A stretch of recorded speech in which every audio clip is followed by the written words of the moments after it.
Salut à toutes et à tous, merci de nous rejoindre pour cette nouvelle édition de Business Africa, le magazine de l'Afrique économique. Comme toujours, 100 000 francs CFA, 150 € à gagner avec le jeu Business Africa. Les détails en fin de programme, tout de suite, voici le sommaire. Retour sur le 100e Conseil des ministres des pays membres du groupe Afrique, Caraïbes, Pacifique, avec comme point d'orgue la nomination d'un nouveau patron. Pour un nouvel élan ? Permettre aux jeunes d'accéder au crédit pour créer leur propre entreprise. C'est l'ambition du Maroc qui veut redonner un nouveau souffle à son économie. Et pour finir, direction l'Afrique du Sud, à la découverte du plus grand oiseau du monde, l'autruche, qui séduit pour ses plumes et sa viande.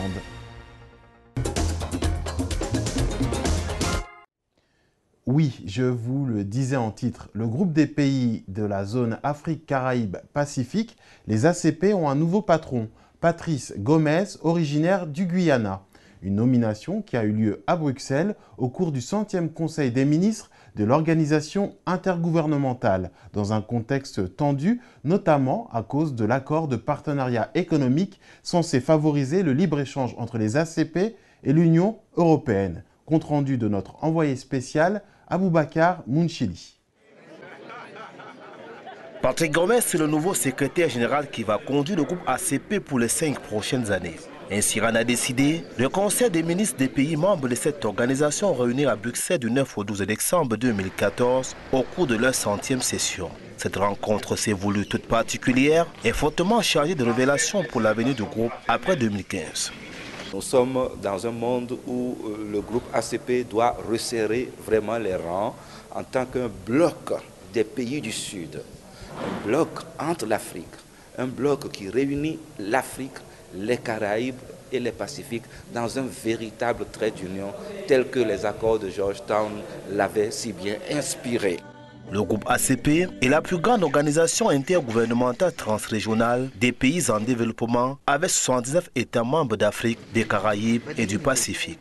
Originaire du Guyana, en Amérique du Sud, Patrick Gomes en est le 9e secrétaire général depuis la création en 1975. Le docteur Patrick Gomes, vous le connaissez très bien, il a été pendant longtemps ambassadeur ici dans la maison ACP et il a présidé pendant près de 3 ans le groupe de travail sur les perspectives d'avenir du groupe ACP. Donc c'est quelqu'un qui nous a écoutés, qui connaît les aspirations du groupe. Aspiration du groupe, devenir un véritable moteur propulseur du développement des pays du Sud, une organisation capable d'amener ces pays à transformer le quotidien des populations. Tout ce qui a été discuté était très important parce que ça nous permettra après, nous au niveau des ACP, de voir comment on pourrait sensibiliser nos partenaires pour qu'ils puissent assister les pays qui sont en difficulté actuellement. Par exemple, il y a le problème de l'Ebola qui touche des pays d'Afrique qui risque de se propager après. Il faudrait le plus rapidement possible arrêter ce fléau. Il y a des problèmes économiques, il y a des problèmes politiques, il y a des problèmes, différents problèmes.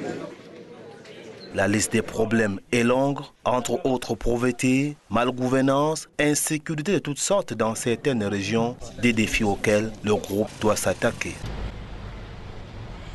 The priority, in my view, must first be to assess. La priorité, c'est de savoir quels sujets les plus importants nos régions veulent gérer.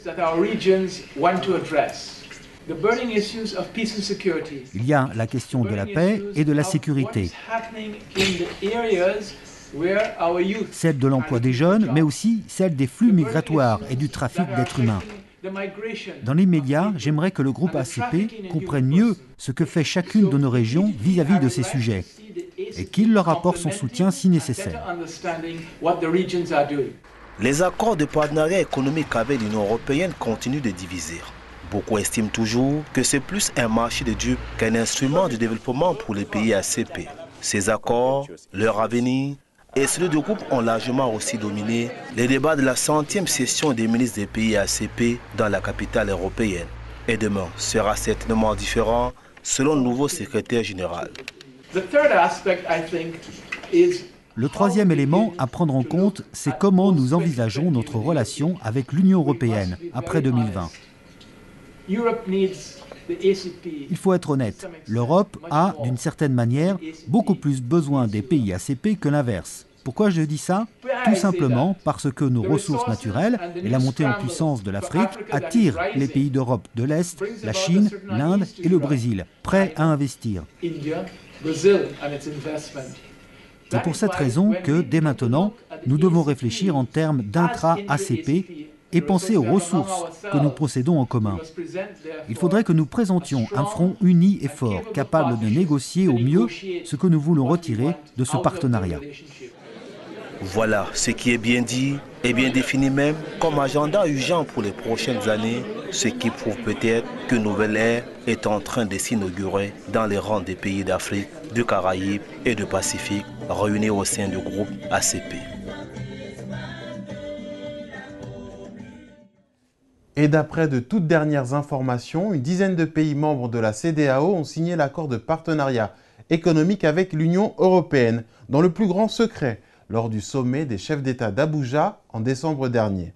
La plateforme de la société civile de l'Afrique de l'Ouest et le réseau des organisations paysannes et des producteurs de la région dénoncent l'opacité qui a entouré ces signatures. Il est à noter que le Nigeria, pays qui représente à lui seul plus de la moitié du PIB de la population de la CEDEAO, n'a pas signé l'APE. Après l'Afrique du Sud, le Gabon et le Maroc, le néerlandais Gemalto, leader mondial de la sécurité numérique, inaugure son premier bureau ouest-africain à Abidjan, la capitale ivoirienne. Travailleront dans ce nouveau bureau des commerciaux, mais aussi des ingénieurs en recherche et en développement. En Côte d'Ivoire, Gemalto compte parmi ses clients la Banque internationale pour le commerce et l'industrie de la Côte d'Ivoire, l'imprimerie nationale à laquelle il fournit la couverture électronique des passeports nationaux et les opérateurs télécoms Move, Orange et MTN. Au Maroc, l'automobile est devenu le premier secteur exportateur en 2014, dépassant ainsi pour la première fois les phosphates, selon un bilan de l'Office des changes. Au total, le montant des exportations de la filière automobile marocaine a atteint 3,65 milliards d'euros, soit 20% des exportations totales. Dans toutes les réunions, conférences et autres colloques organisés aux quatre coins du continent sur le développement de l'Afrique, les avis sont unanimes. Les jeunes constituent le principal atout de nos pays. Diplômés, pleins d'idées, la plupart d'entre eux vivotent de petits boulots quand ils ne sont tout simplement pas au chômage. La jeunesse marocaine ne fait pas exception. Pour changer la donne, le pays a lancé une refonte de son système de prêts bancaires. Objectif, permettre à ces jeunes d'accéder à des financements plus facilement et créer leur entreprise. Les explications avec ce reportage de Frédéric Durand-Drouin et Éric Mounier.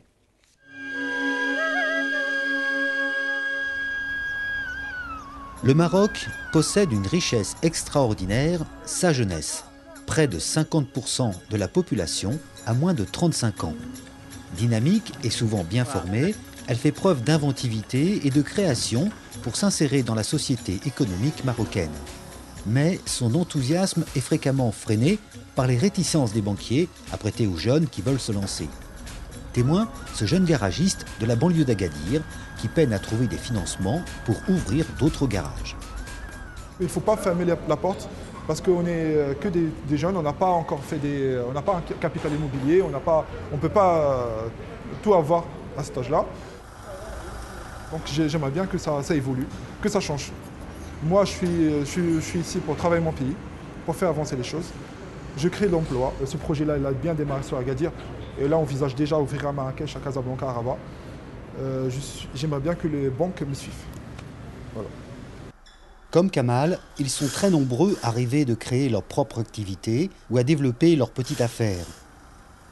Mais les garanties demandées sont bien trop élevées pour ces jeunes entrepreneurs. Depuis 2009, le Maroc a entrepris une profonde refonte de son système de prêts bancaires. Au cœur de ce programme, la Caisse centrale de garantie, la CCG. L'organisme public est un partenaire à la fois des banques et des emprunteurs. Elle apporte son soutien sous forme de garantie à ceux qui demandent un crédit. Depuis 2009, la CCG a fait peau neuve et ses engagements financiers ont bondi. 8 entreprises sur 10 financées par la Caisse centrale de garantie ou garanties par la Caisse centrale de garantie n'auraient jamais pu obtenir un financement sont notre intervention, sont nos produits. Et donc, ce sont c'est de l'activité économique, c'est de l'emploi qui se crée, c'est également des recettes publiques et bien sûr le renforcement de l'activité du secteur bancaire. Depuis 2009, la CCG a triplé ses engagements, passant de 255 millions d'euros à plus de 880 millions d'euros en 2013. Les premiers bénéficiaires sont les populations les plus défavorisées, souvent de jeunes entrepreneurs. Ils sont frères et sœurs, tous les deux diplômés d'une école de commerce. En 2010, ils créent leur première enseigne de restauration. Mais, très vite, le développement de leur affaire se heurte au manque de financement.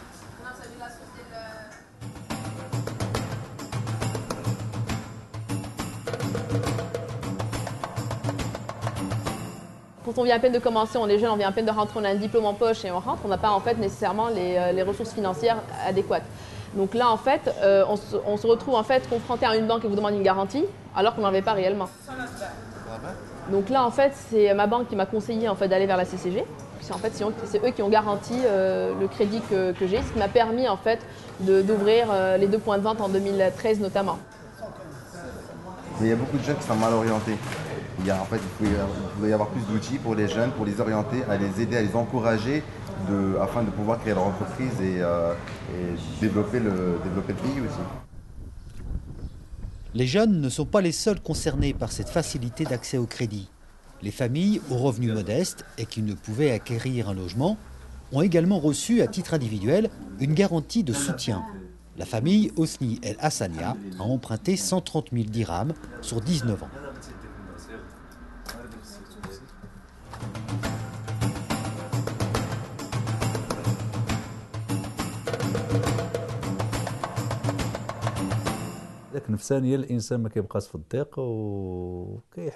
Psychologiquement, cela a changé beaucoup de choses. Parce qu'avant, on était dans une petite maison et nous vivions avec mon frère. À chaque fois que l'on voulait acheter quelque chose, un meuble par exemple, on devait en discuter. J'ai des filles et mon frère a des garçons. Il était donc normal qu'à un certain moment, chacun puisse avoir sa chambre. Il fallait donc un appartement plus grand. Nous sommes plus sereins maintenant, notre confort de vie s'est amélioré et on peut acheter l'électroménager que nous souhaitions. On ne pouvait pas le faire avant.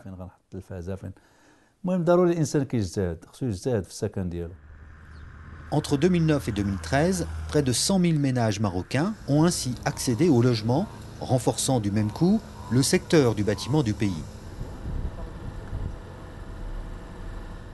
Mais malgré l'importance de l'agriculture dans l'économie marocaine, la CCG était très peu présente dans le monde rural. La création de nouvelles agences a également permis aux entrepreneurs de développer leurs activités. Cette entreprise de conditionnement produit près de 6 000 tonnes de légumes par an. En manque de terres agricoles, elle était obligée d'acheter une partie de ses produits.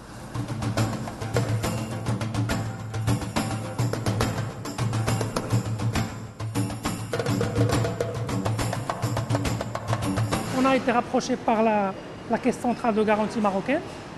C'est une société qui nous a permis, qui nous a donné une garantie supplémentaire. Et ça a financé 60% de nos concours bancaires. On a acheté de nouvelles fermes. On ne pouvait pas le faire parce qu'on n'avait pas les moyens pour préparer le sol, pour faire tout ce qui est avant conditionnement. Ça nous a permis de ne plus acheter les légumes d'autrui. Maintenant, on est indépendant, on exploite ce qu'on a, on conditionne ce qu'on a, sans avoir recours aux apporteurs. Le programme a reçu l'appui de bailleurs internationaux, dont la Banque africaine de développement, qui voit là le moyen de dynamiser l'économie du pays en s'appuyant sur la production intérieure. Certaines populations sont exclues de la croissance. Et c'est pourquoi nous, au niveau de la banque, on met un accent particulier sur la croissance inclusive, c'est-à-dire faire en sorte d'aider ces populations qui sont les plus fragiles à accéder au financement dans le cadre d'un programme que nous avons appelé le programme d'appui au développement du secteur financier. Un appui qui devrait permettre aussi au royaume de diversifier son économie encore très dépendante de l'agriculture et du tourisme.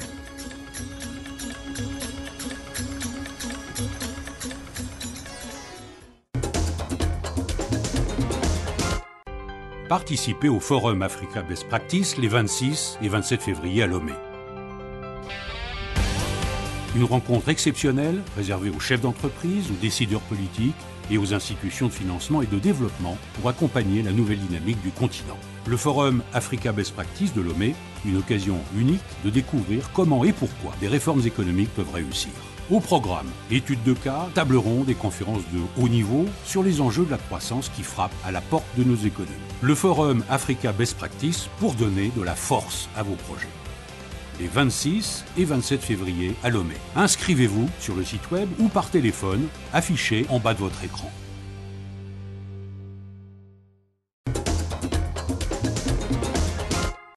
Bienvenue sur notre plateau pour la suite de Business Africa. 50 millions de dollars, c'est la somme que la fondation Mastercard veut dédier aux petits agriculteurs d'Afrique subsaharienne via son fonds pour la prospérité rurale, tout un programme. Un financement focalisé sur deux volets, l'innovation et le développement. Ça vous intéresse? Eh bien, rendez-vous sur le site internet qui s'affiche là tout de suite au bas de votre écran. L'appel à candidature est ouvert jusqu'au 20 mars et concerne 24 pays. Et en parlant d'agriculture, pour doper sa production d'huile de palme et du coup mettre fin aux importations, le Cameroun veut planter 30 000 plants de palmiers d'ici 2017. Malgré de grandes usines et de nombreuses plantations privées, Yaoundé ne produit que 235 000 tonnes d'huile de palme par an, quand la demande est estimée à 325 000 tonnes. En cause, l'indisponibilité des plants et les conditions climatiques parfois défavorables. Coût du programme 755 000 €. Connu pour ses projets en Angola et au Mozambique, le Brésilien Odebrecht s'intéresse de plus en plus aux pays non lusophones. Après avoir décroché au Ghana le contrat du corridor routier reliant Accra au Burkina Faso, le groupe sud-américain compte bien gagner de nouveaux marchés sur le continent. Désormais, il vise l'Afrique de l'Est. Dans sa ligne de mire, la construction de l'aéroport de Mtawara en Tanzanie. Pour rappel, les échanges commerciaux afro-brésiliens ont atteint plus de 20 milliards d'euros en 2012, un chiffre multiplié par 6 en 10 ans. On vend sa peau, sa viande et ses plumes. L'autruche a tout pour être rentable. La région du Petit Karoo en Afrique du Sud fournit plus de 70% de la demande mondiale, principalement venue d'Europe. Mais le plus grand oiseau du monde a du plomb dans l'aile, si on peut dire. La mode des boas et des chapeaux à plumes est passée depuis longtemps. Reste la viande qui séduit de plus en plus de monde. Reportage Marine Vett. Au sud du continent, la région du Petit Karoo est la capitale mondiale de l'autruche. Coincée entre deux chaînes de montagnes, ces terres arides offrent l'environnement idéal pour l'élevage du plus grand oiseau du monde. La légende veut qu'il soit aussi le plus bête. Mais ce n'est pas à la petite taille de sa cervelle que les fermiers s'intéressent. Sa chair rouge et tendre, son cuir raffiné et ses plumes vaporeuses sont plébiscités dans le monde depuis le 19e siècle. Il y a eu un boom ici, le boom des plumes, pendant la Belle Époque, quand les plumes étaient très importantes pour les femmes. Ensuite, elles ont perdu de leur valeur après la Seconde Guerre mondiale. La mode avait changé, les voitures ont rendu les déplacements avec des chapeaux pleins de plumes très difficiles. Donc la mode a changé. Il y a eu une surproduction, la Première Guerre mondiale, et ce fut la fin de cette mode frivole.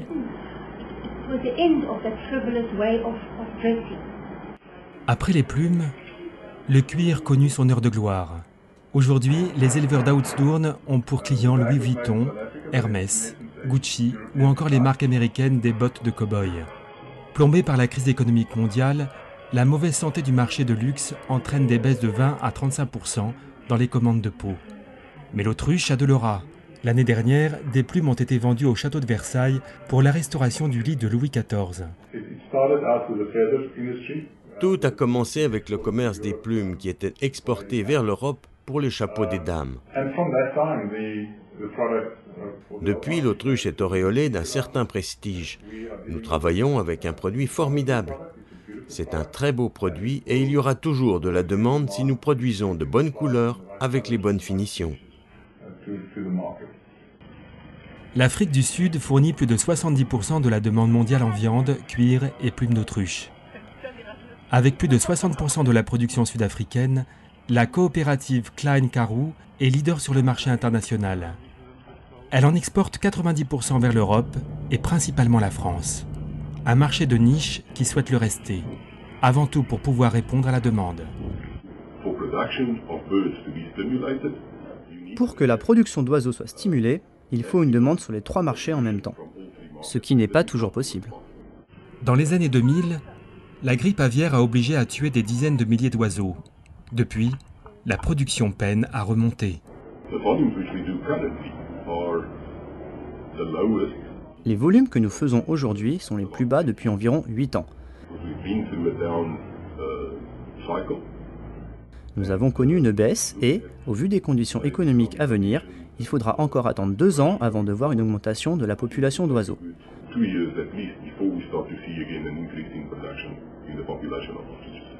Donc, cela va rester un marché de niche pour quelques temps encore. Viande exotique pauvre en cholestérol, l'autruche séduit malgré tout les papilles européennes sensibles à ses qualités nutritionnelles. De nombreux fermiers de par le monde se lancent dans l'aventure de cet élevage.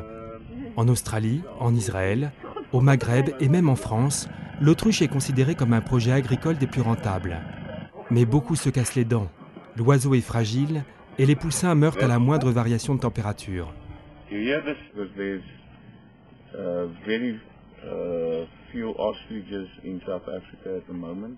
Il y a peu d'autruches en Afrique du Sud en ce moment.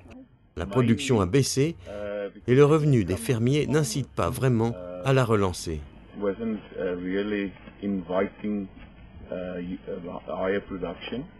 Le chiffre d'affaires de sa ferme oscille entre 1 et 2,5 millions d'euros par an, soit entre 655 millions et 1,3 milliard de francs CFA.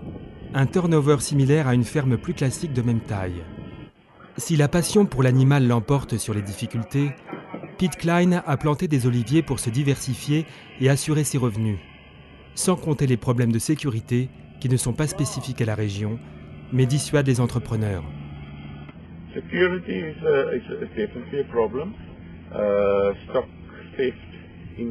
La sécurité est vraiment un problème. Le vol de matériel en Afrique du Sud, en général, est un problème. Cette parcelle, par exemple, est électrifiée. Si vous ne faites pas ça, vous pouvez avoir des problèmes de vol de matériel et d'autruche. Car la bête n'est pas farouche, et le curieux animal attire aussi les touristes. Comprendre son comportement, voir des œufs ou même monter sur une autruche, sont autant d'activités qui font les heures de gloire du tourisme dans le Petit Karoo. Les Sud-Africains comme les étrangers n'hésitent pas à faire le voyage pour découvrir la belle idiote dans son environnement grandiose. Ou alors dans leur assiette. À vous de jouer maintenant avec notre jeu Business Africa. Si vous êtes tiré au sort parmi celles et ceux qui auront donné les bonnes réponses, vous gagnerez 100 000 francs CFA, 150 €. Il s'agit du jeu numéro 385, tous à vos crayons. Écoutez bien les 2 questions qui suivent et bonne chance. Première question. Quel pays représente plus de 50% du PIB et de la population en Afrique de l'Ouest? 1. Le Mali. 2. Le Nigeria. 3. Le Sénégal. Deuxième question. Quel secteur a compté pour 20% des exportations au Maroc en 2014? 1. L'automobile. 2. Le bois. 3. Les phosphates. Si vous connaissez les réponses, vous pouvez participer dès maintenant en allant sur notre site internet www.business-africa.net. Répondez aux questions, remplissez bien votre formulaire et bonne chance. Vous pouvez aussi nous envoyer vos réponses à l'adresse qui s'affiche à l'écran. Surtout, n'oubliez pas d'indiquer vos coordonnées, nom, adresse, téléphone, mail et le numéro du jeu auquel vous participez avec les réponses, bien sûr. Ce jeu, par exemple, est le numéro 385. Le gagnant recevra 100 000 francs CFA, 150 € par mandat, comme notre gagnant du jour, Abelardo Moreira du Cap-Vert. Félicitations, vous avez donné les bonnes réponses de notre émission 381. Petit rappel, des questions et des bonnes réponses. Première question. Quels acteurs incontournables du transport maritime s'occupent de l'acheminement des marchandises? Réponse, les chargeurs. Deuxième question. Avec quelle place financière internationale la bourse de Lagos vient-elle de signer un partenariat? Réponse, Londres. C'est déjà la fin de cette émission. Merci de l'avoir suivie. Pour la revoir ainsi que toutes les autres, une seule adresse www.business-africa.net. En attendant, n'oubliez pas, la semaine prochaine, même chaîne, même heure, vous avez rendez-vous avec Asha Sumput pour une nouvelle édition d'Initiative Africa, le magazine de l'Afrique qui bouge. Quant à moi, je vous retrouve très bientôt. Salut l'Afrique, très belle semaine.